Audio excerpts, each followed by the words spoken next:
Alhamdulillah, wassalatu wassalamu ala rasulillah wa alihi wa sahbihi wa man wala. Inshallah, we'll continue from the Tafseer of Surah Al-Baqarah. Last time we stopped at ayah number 36. We'll just go back a little bit and then continue.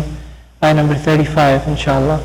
Allah subhanahu wa ta'ala says, وَقُلْنَا يَا آدَمُ اسْكُنْ أَنْتَ وَزَوْجُكَ الْجَنَّةَ وَكُلَا مِنْهَا رَغَدًا حَيْثُ شِئْتُمَا وَلَا تَقْرَبَا هَذِهِ الشَّجَرَةَ فَتَكُونَا مِنَ الظَّالِمِينَ فَأَزَلَّهُمَا الشَّيْطَانُ عَنْهَا فَأَخْرَجَهُمَا مِمَّا كَانَا فِيهِ وَقُلْنَا اهْبِطُوا بَعْضُكُمْ لِبَعْضٍ عَدُوٌّ وَلَكُمْ فِي الْأَرْضِ مُسْتَقَرٌّ وَمَتَاعٌ إِلَى حِينٍ.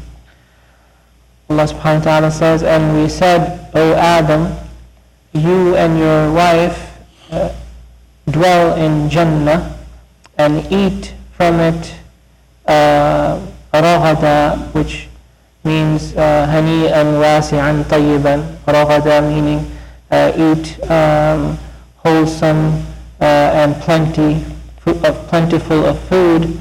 حيث شئتما, whatever you like. وَلَا تَقْرَبَا هَذِهِ الشَّجَرَةَ فَتَكُونَا مِنَ الظَّالِمِينَ. But do not approach this tree lest you be of the wrongdoers. فَأَزَلَّهُمَا الشَّيْطَانُ عَنْهَا. But shaitan caused them to slip. فَأَخْرَجَهُمَا مِمَّا كَانَا فِيهِ. And he took them out of what they were in. He took them out of the delights of Jannah and the covering that they were in Jannah. وَقُلْنَا اهْبِطُوا بَعْضُكُمْ لِبَعْضٍ عَدُوٌّ. And we said to them, go down, you are enemies of one another. وَلَكُمْ فِي الْأَرْضِ مُسْتَقَرٌّ وَمَتَاعٌ إِلَى حِينٍ. And you will have a place to rest in earth and enjoyment until some time. Until some time, meaning that either until you die, basically, or until the day of judgment when Allah Azza wa Jal will bring everyone back to life and there will be accountability. And we talked about these ayat a little bit last time. The Prophet ﷺ said in one hadith related by Imam Muslim and Nasa'i that the best day is the day of Friday. On that day Adam was created, and on that day he entered Jannah, and on that day he left Jannah. So it was the day of Friday when this event occurred, when Allah Azza wa Jal told Adam and Hawa to go down from Jannah into this earth. And I think we mentioned last time also that this ayah contains a warning to us from Allah subhanahu wa ta'ala that disobedience of Allah Azza wa Jal has consequences. Disobedience of Allah Azza wa Jal has consequences. When we draw near to Allah subhanahu wa ta'ala with good deeds, with righteous actions, but then we disobey Allah Azza wa Jal, that distances us from Allah subhanahu wa ta'ala. Just like Adam alayhi salam, who was so near to Allah Azza wa Jal in Jannah, his disobedience of Allah Azza wa Jal caused him to be distanced from Jannah and from Allah Azza wa Jal. So every time we do that, every time we disobey Allah Azza wa Jal, we are distanced from Allah subhanahu wa ta'ala, and then it requires from us another struggle and another effort to come back and to again gain the nearness of Allah Azza wa Jal. And subhanAllah, it was a small mistake from Adam alayhi salam. It was not a major sin. In fact, like I said last time, according to many of the ulama, it was not a sin at all. It was a slip. It was an inadvertent mistake out of forgetfulness, out of being deluded by shaitan, that Adam and Hawa committed that mistake. And yet, even though it was just a slip, this was the consequence of that. And so when we disobey Allah Azza wa Jal with minor sins and even major sins sometimes, then what would be the consequence of that? This is a great warning from Allah Azza wa Jal in this ayah for us to take heed from.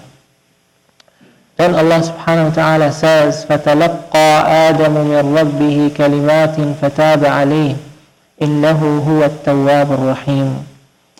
That then Adam received some words from his Lord, and Allah accepted his repentance. Indeed, He is the oft-forgiving, most merciful.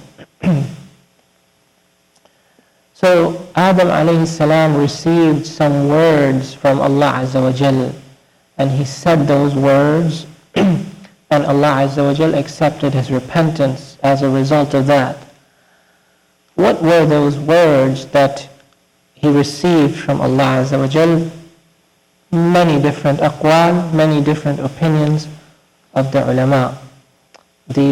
Perhaps the most popular opinion, and the opinion again of many of the ulama, is that these words were the dua that we find in Surah Al-A'raf, when Adam and his wife Haque say, رَبَّنَا ظَلَمْنَا أَنفُسَنَا وَإِن لَمْ تَغْفِرْ لَنَا وَتَرْحَمْنَا لَنَكُونَنَّ مِنَ الْخَاسِرِينَ.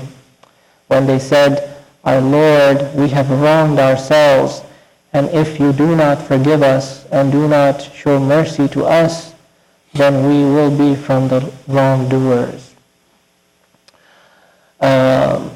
This is one opinion, and it's the opinion of many of the ulama. And if you notice in these words, they're not explicitly asking Allah for anything. They don't say, oh Allah, forgive us. They say, if you don't forgive us, we will be among the wrongdoers. But that's just the expression of regret and remorse. That when they say, رَبَّنَا وَظَلَمْنَا أَنفُسَنَا, our Lord, we have wronged ourselves. The expression of that remorse and regret is enough to Allah Azza wa Jal as a form of dua and as a form of istighfar, as a form of seeking forgiveness. As the Prophet ﷺ said in a hadith, النَّدَمُ تَوْبَةٌ, النَّدَمُ تَوْبَةٌ, that feeling regret and remorse is repenting to Allah subhanahu wa ta'ala. Yunus alayhi salam, when he was in the belly of the whale and he felt bad for what he had done, he said, لا إله إلا أنت سبحانك إني كنت من الظالمين, that there is no God beside you, glory be to you, I have been from the wrongdoers. He doesn't explicitly say, please forgive me. But he doesn't need to say it with his tongue. His expressions are saying that. So what's important is not that we say astaghfirullah, astaghfirullah, astaghfirullah. What's important is that we feel what we say and we feel a genuine regret and remorse for what we have done. And if these were truly the words that Allah Azza wa Jalla is talking about in this ayah, then these were the words due to which Allah Azza wa Jal forgave Sayyidina Adam and Sayyida Hawa. But like I said, there are other opinions as well. According to the opinion of Ubayd ibn Umayr, one of the tabi'een, he said that Adam alayhi salam said, Ya Rab, my Lord, خطيئتي التي أخطأت شيء كتبته علي قبل أن تخلقني أو شيء ابتدعته من قبل نفسي. He said, O Lord, this mistake that I have made, this sin that I have committed, is it something that you had written down for me before you created me, or is it something that I have done from my own self? Is it something that I brought about, or is it something that you had written down for me? قال بل شيء قد كتبته عليك قبل أن أخلقك. So Allah Azza wa Jal said, it is something that I had written down before I even created you. So Adam alayhi salam said, فَكَمَا كَتَبْتَهُ عَلَيَّ فَاغْفِرْ لِي. So he said that, just as you had written it down for me, please forgive me. فَذَلِكَ قَوْلُهُ تَعَالَى فَتَلَقَّى آدَمُ مِنْ رَبِّهِ كَلِمَاتٍ فَتَابَ عَلَيْهِ. So that is what Allah Azza wa Jalla is referring to when He says, فَتَلَقَّى آدَمُ مِنْ رَبِّهِ كَلِمَاتٍ فَتَابَ عَلَيْهِ. So this is another opinion. There's a third opinion, according to Mujahid, the famous Tabi'i scholar. He used to say that when Allah Azza wa Jalla says, فَتَلَقَّى آدَمُ مِنْ رَبِّهِ كَلِمَاتٍ فَتَابَ عَلَيْهِ, that these kalimat, these words are Allahumma la ilaha illa anta subhanaka wa bihamdik Rabbi inni zalamtu nafsi faghfirli innaka khayrul ghafirin. Allahumma la ilaha illa anta subhanaka wa bihamdik Rabbi inni zalamtu nafsi farhamni innaka khayrul rahimin. Allahumma la ilaha illa anta subhanaka wa bihamdik Rabbi inni zalamtu nafsi fatub alayya innaka anta at-tawwabur rahim. Which means, oh Allah, there is no God beside you, glory be to you and praises be to you. My Lord, I have wronged myself, so please forgive me. You are the best of those who forgive. O Allah, there is no God beside you, glory be to you and praises be to you. My Lord, I have wronged myself, so please forgive, so please have mercy upon me, and you are the best of those who show mercy. Ya Allah, there is no God beside you, glory be to you and praises be to you. My Lord, I have wronged myself, so please accept my repentance. Indeed, you are the one who accepts repentance and most merciful. So this is another dua that is attributed to Adam alayhi salam, and according to this text, these were the kalimat. And there are other opinions as well. According to one hadith in Mustadrak of Imam al-Hakim, which al-Hakim said is a hadith sahih. Others have said it's a hadith hasan. Others have said it's a hadith da'if. Wallahu ta'ala alam. According to that hadith, Adam alayhi salam saw on the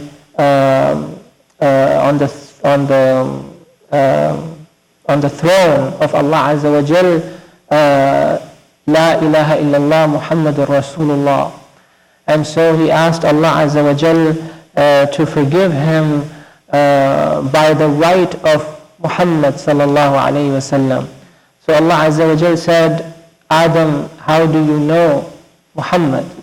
So Adam said, my Lord, I saw his name written on the leaves of Jannah and the trees of Jannah and on the throne, and I knew that you would not connect anybody's name to your own name except that he must be the most beloved of all creation to you.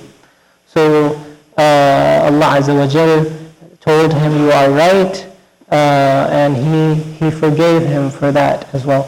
So that's another, Imam al-Qurtubi rahimahullah ta'ala mentions that in his Tafseer as one opinion of what those words were that he received from Allah Azza wa Jal. And Allah subhanahu wa ta'ala knows best. But like I said, the first opinion is the opinion of the majority of the ulama, that they were the dua, رَبَّنَا ظَلَمْنَا أَنفُسَنَا وَإِن لَمْ تَغْفِرْ لَنَا وَتَرْحَمْنَا لَنَكُونَنَّ مِنَ الْخَاسِرِينَ. Then Allah Azza wa Jalla says, قُلْنَا اهْبِطُوا مِنْهَا جَمِيعًا فَإِمَّا يَأْتِيَنَّكُمْ مِنِّي هُدًى فَمَنْ تَبِعَ هُدَايَ فَلَا خَوْفٌ عَلَيْهِمْ وَلَا هُمْ يَحْزَنُونَ وَالَّذِينَ كَفَرُوا وَكَذَّبُوا بِآيَاتِنَا أُولَئِكَ أَصْحَابُ النَّارِ هُمْ فِيهَا خَالِدُونَ. We said, go down from here, all of you. And then when guidance from me comes to you, then whoever follows my guidance, they shall not fear and nor shall they grieve. But those who disbelieve and reject our signs, they will be the dwellers of the fire, and they will live therein forever. So here Allah Azza wa Jal repeats the command of going down. According to some of the ulama, the reason why the command is repeated, first he says it in two ayat before he says it to go down, and then he says again to go down. Some of the ulama said that the repetition of of going down is simply to emphasize. It's just repetition, because he's emphasizing that they must go down from here.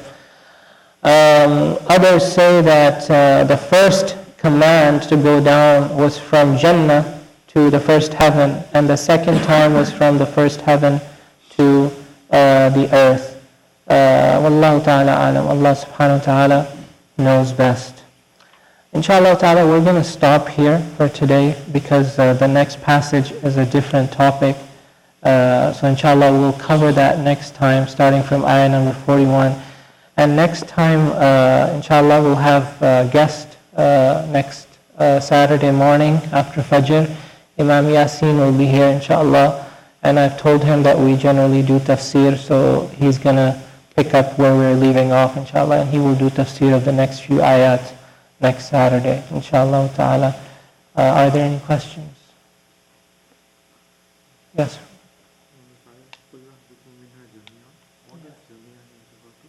Jami'a here refers to Adam, Hawa, and Iblis, the three of them.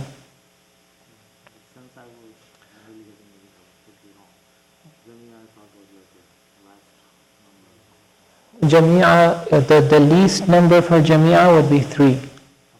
Yeah, so here it's 3. But some of the Mufassirun have also said that this also includes all the progeny of Adam alayhi salam, which are contained within the DNA of Adam and Hawa, fi sulalat Adam. So that could also be the implication here. But at least Adam, Hawa, and Iblis. Allah. Which is? Which one is that? Which ayah? 38?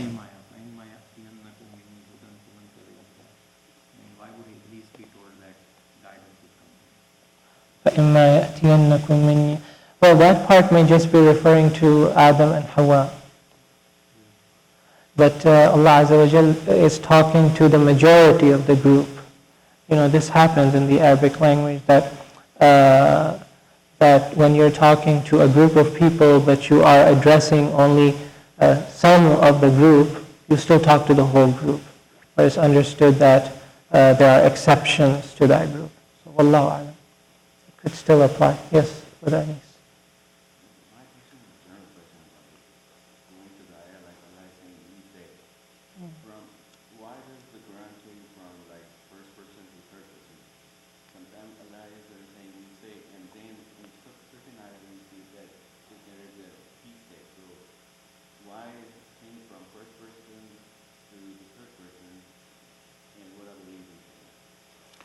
So this is a style of the Quran that happens very frequently, like you said, that this change from first person to third person, or first person to second person to third person, this happens quite a lot in the Quran. And this has to do with the balagha, with ilm al-balagha. This is called iltifat. This is a literary tool that is used by the Arabs to indicate certain things, and in different cases it is expressing different meanings. Sometimes, for example, when Allah Azza wa Jal is speaking in first person, He is indicating a type of closeness to the listener. But then when He uses the third person, sometimes He's indicating a type of unhappiness. Sometimes He's indicating a type of reverence. Because Allah Azza wa Jal is majestic and He's also beautiful. Allah Azza wa Jal has attributes of majesty which instill in us awe and reverence for Allah Azza wa Jal. But Allah Azza wa Jal also has attributes of beauty which instill in us love and hope with Allah Azza wa Jal. So sometimes when Allah Azza wa Jal wants to instill awe and reverence, He will use the third person as if He's far away, He's huwa, far away, He. But sometimes when He wants to instill in us emotions of closeness, then Allah Azza wa Jal will speak to us in the first person to indicate that He's very near. that He's talking to us directly. So that's one reason why these changes occur. And there are other reasons also. Usually if you look at a tafsir that goes into linguistic aspects of the Quran, they will point out why from here there was a change from first person to second person. Like for example, it happens here, right? It happens, did you notice it somewhere here with Anis? Just look at even between, or even if you look at 37, for example, 37, فَتَلَقَّى آدَمُ مِنْ رَبِّهِ كَلِمَاتٍ, right? It doesn't say فَتَلَقَّى آدَمُ مِنَّا كَلِمَاتٍ, that Adam received from us words. It says Adam received from his Lord words. But then the next ayah says قُلْنَا, doesn't say قَالَ اللَّهُ or قَالَ رَبُّهُ, right? It says we said. So even here it happens. So why does this happen in specific places? You know, some tafsir, like for example Tafseer of Zamakhshari, or Tafseer of Taqrir wa Tahbir, the West African scholar, I'm forgetting his name, but Ibn Ashur goes into that a lot in his tafsir. Unfortunately, these are not there in English. And actually, these tafsir are difficult to translate into English because they're dealing with linguistic aspects. So inshallah, that's another motivation to learn Arabic so that we can appreciate and study those things. Wallahu alam. Any other questions? Yes?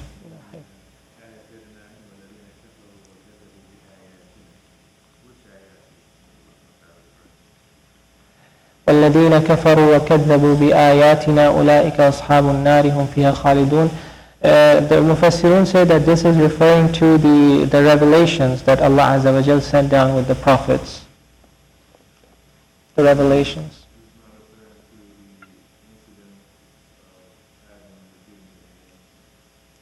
Adam repeating the names?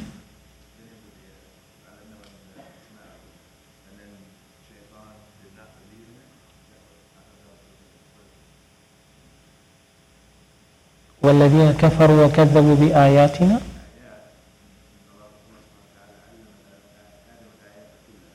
أسماء كلها.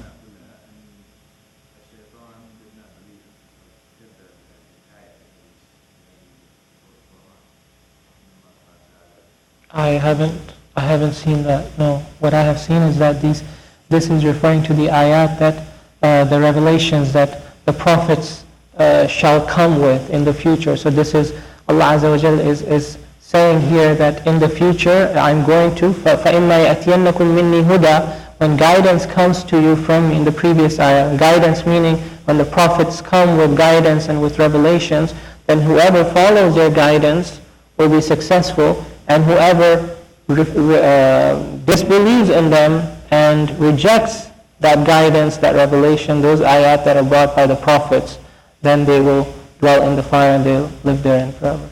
That's what I know. If you have read that somewhere, I haven't seen that. Allahu Alam.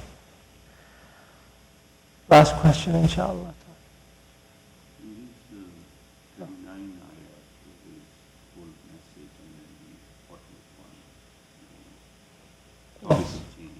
Yes.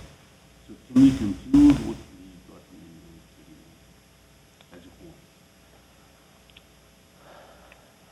as a whole in these 39 ayats?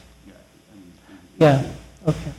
So, just as a summary, inshallah ta'ala, or as a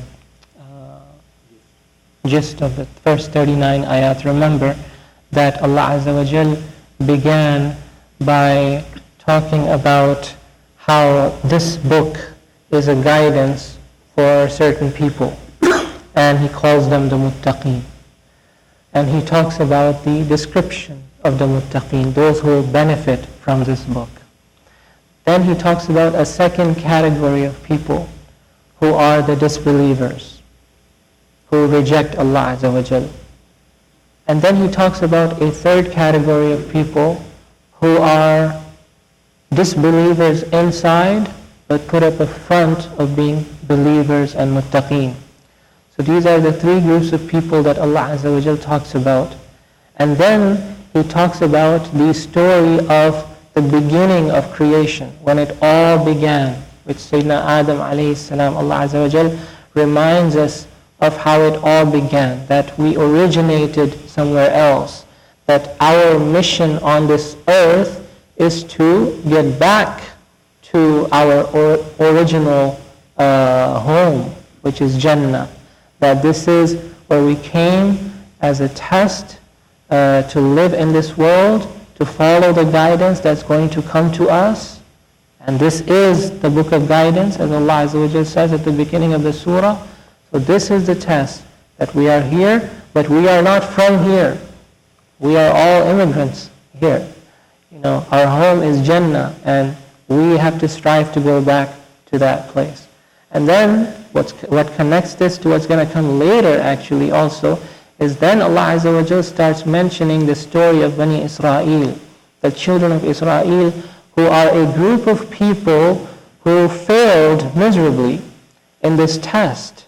That when guidance came to them from Allah Azza wa Jal, that they rejected their prophets, that they belied them, and they stubbornly disobeyed their messengers and Allah Azza wa Jal, after promising Allah subhanahu wa ta'ala that they are going to follow His way.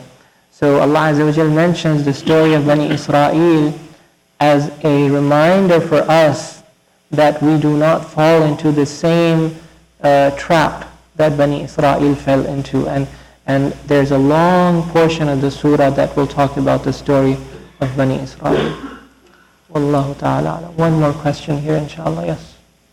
There's another place in the Quran where the same story is being mentioned about Adam and Shaitan. And there the mention is how Shaitan basically promises Adam life of eternity. And that was his argument. And so reading that, you get a feeling that Adam made a conscious decision to eat from the tree. So the fact that, he forgot the command of Allah, I was just wondering if that still holds. Yes, what that passage of the Quran says is that Iblis convinced Adam that if he eats from this tree, he will live forever. That this is a tree that if he eats its fruit, he will live forever. And Adam, I think I mentioned this last time too, that Adam alayhi salam wanted to be in Jannah forever. And he realized that he's not an angel, he's a human being, he's going to die.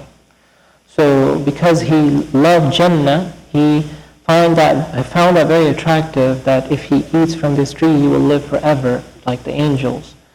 So he deliberately approached the tree and ate from the tree. And that's why Allah Azza wa Jal scolded him for that. He said, Alam anhakuma, didn't I prohibit you from eating from this tree? But at the same time, in another place in the Quran, Allah Azza wa Jal says that he forgot.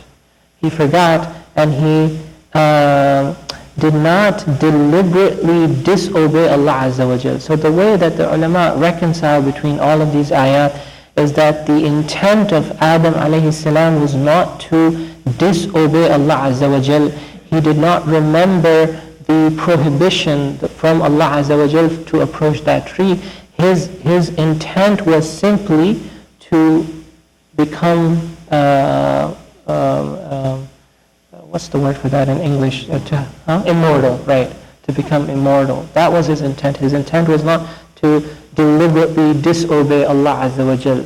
So he forgot, meaning he forgot the prohibition from Allah Azza wa Jal.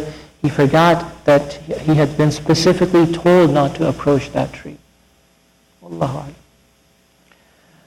If there are no other questions, or yes. وَلَمْ نَجِدْ لَهُ عَزْمًا. So that azma, the way it is used is generic, or basically referring to the fact that he did not have any azm for the disobedience. This is what, at least some of the Mufassirun, that's what they have said specifically. If you go back to Ibn Kathir, you will see that وَلَمْ نَجِدْ لَهُ عَزْمًا specifically refers to the fact that he did not deliberately, he didn't mean to deliberately disobey Allah Azza wa Jal. He didn't have the azm to disobey Allah Azza wa Jal. Yeah. So that's how they have interpreted that ayah. Yeah. Wallahu a'lam. If there are no other questions, yes, brother, I mean. So Adam was already on earth Mhm. when he received the words, right? Yeah. فَتَلَقَّى That explains it. No, I mean, all the reasoning that you've mentioned, Yeah. I mean, this makes sense. He's already on this wretched place, Yeah. and there was nothing going on. Now you have to work for everything, Yeah. and then you feel, all the remorse. I would. Yeah. And And if he was in Jannah, and then he was sent down to earth, and Right. that's where all of that. yeah. So we are in a bad place. Well, I mean, relatively speaking, yes. Although many people would disagree with you and they'll say earth is beautiful and life is good and all of that, but it's relative, right? Adam alayhi salam having seen Jannah, when he comes to earth, he literally misses Jannah and he wept. And Hawa alayhi salam, they wept. And there are hadith about that too. And remember what I told you in the Hajj series, that Allah Azza wa Jal sent Jibreel alayhi salam, and this is an authentic ahadith, that Allah Azza wa Jal sent Jibreel alayhi salam with 2 gems from Jannah, so that Adam can look at them to remember Jannah, because he missed Jannah so much.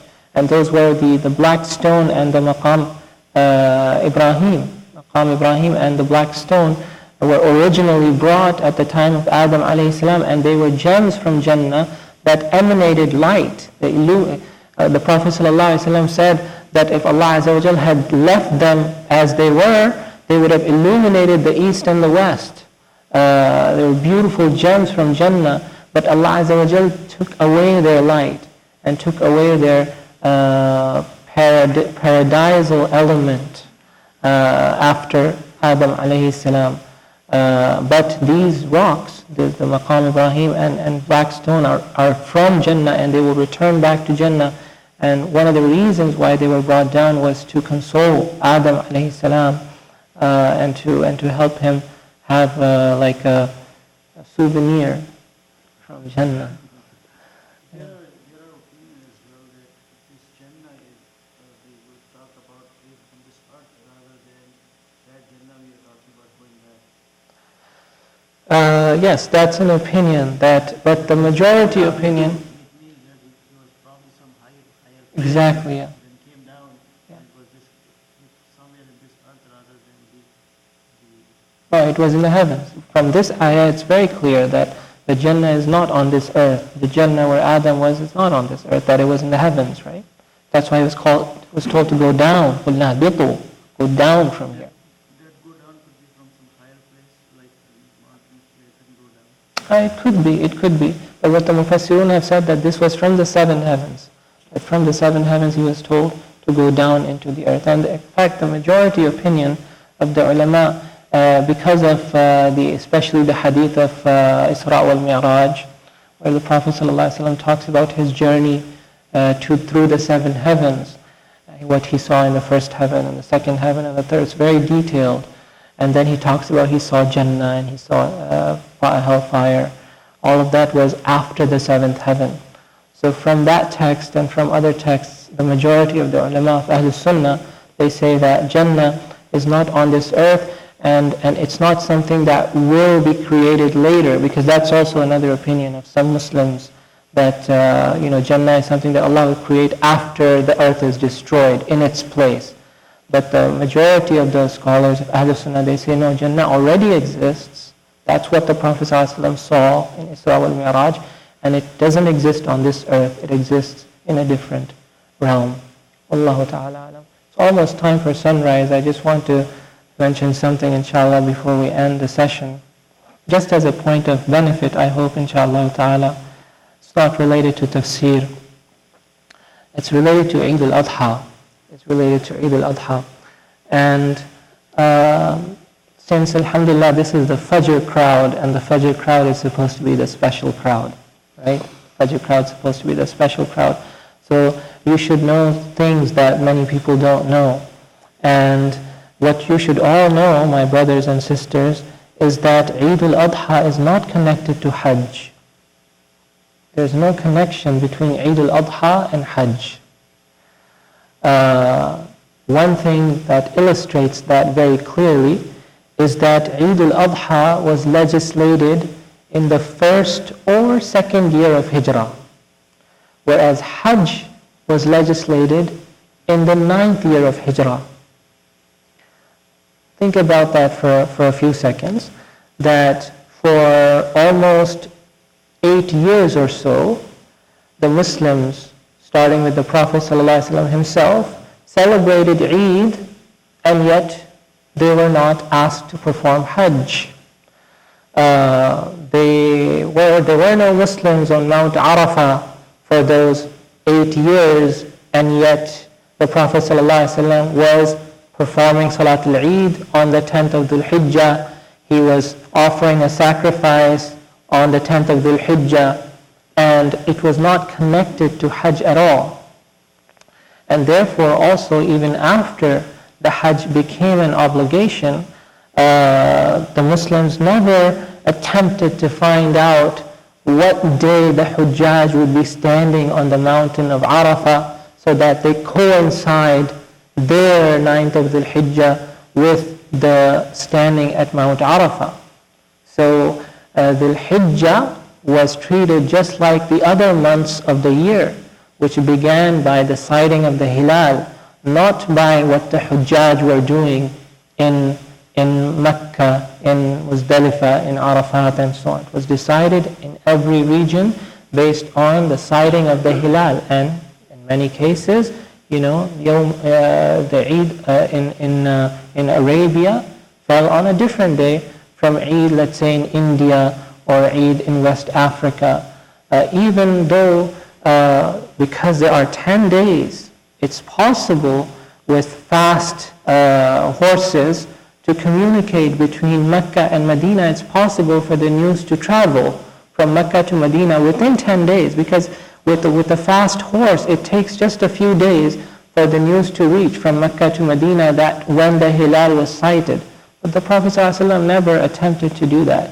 So, and the Sahaba never attempted to do that. So there is no connection between Eid al-Adha and Hajj. Eid al-Adha is a separate obligation or sunnah, two aqwal of the ulama, whether it's sunnah or fard. It's a separate obligation, and Hajj is a separate obligation. And people all over the world do not have to coincide themselves with the Hujjaj for this celebration. So what people say, how can we be celebrating the day of Arafah, right, on a different day from the day when the Hujjaj are standing at Mount Arafah? We are watching TV and we're seeing them on Mount Arafah, and we are not celebrating Arafah. It doesn't make sense. This is a new thing because of technology now, because we see that happening. But in the old days, it wasn't like that. So we should be aware of that, inshallah ta'ala. Does that make sense? It's also very much possible that your Arafah might be actually a day earlier than theirs. Yeah, Because exactly. you might see Exactly. the moon, they may not. Exactly. Yeah. But So you cannot say that, okay, even if I see the moon, I'm not going to start the month because it did not start. it's possible. Yeah. Yeah. That's right. Only in Mecca though, the standing on Arafah, it's the value of it is related to the Hajj. That's right. Mount Arafah obviously is in Arafat, but the fast of the 9th of Dhul Hijjah, the fast of the 9th of Dhul Hijjah is to be done on the 9th of Dhul Hijjah. It's not to be done on the day when people are standing on Mount Arafat. You see? Right, but still, in this case, we are celebrating the Hajj, which means it only happens in Mecca. So if our calendar is different than their calendar, so in this case we should go with them, because it's with our technology, let's put it this way, with our current technology, which is the saying of I understand the difference between the Ramadan and Hajj. Mhm. What I'm saying is, since we have the technology to know what's happening in Mecca right now, I would prefer to go with the opinion of to celebrate with them. Well, what you're saying is the argument of many people. Right. You know, I wouldn't say that that's something you came up with. That many people argue that now that we have the technology to be aware of what the Hujjaj are doing, we should go with them. But what I'm trying to tell you is that that's not what was done before. That's not what was done before, even though they had the means to do that. It wasn't as easy to do as it is for us to do now, but at least what we can say is that that was not done before. Yeah. Whether it should be done now or not, that's a debate among the ulama that still happens. I have an opinion, I don't want to talk about it here, but what I'm trying to tell you is that that's not how it happened in the past. Yeah. That is very true, and that means he is following global moon sighting. Now, if you follow local, then that's what Yeah. you follow local for Ramadan, and then you keep following local for Hajj too, and then you are. And it's inconsistent. Right? Well, actually, this is not global, because technically global is to go with the sighting of the hilal wherever it takes place on earth. Yeah, this is specifically. Yeah. Wallahu a'lam. Sallallahu wa sallim wa barik ala Sayyidina Muhammad wa ala alihi wa sahbihi ajma'in.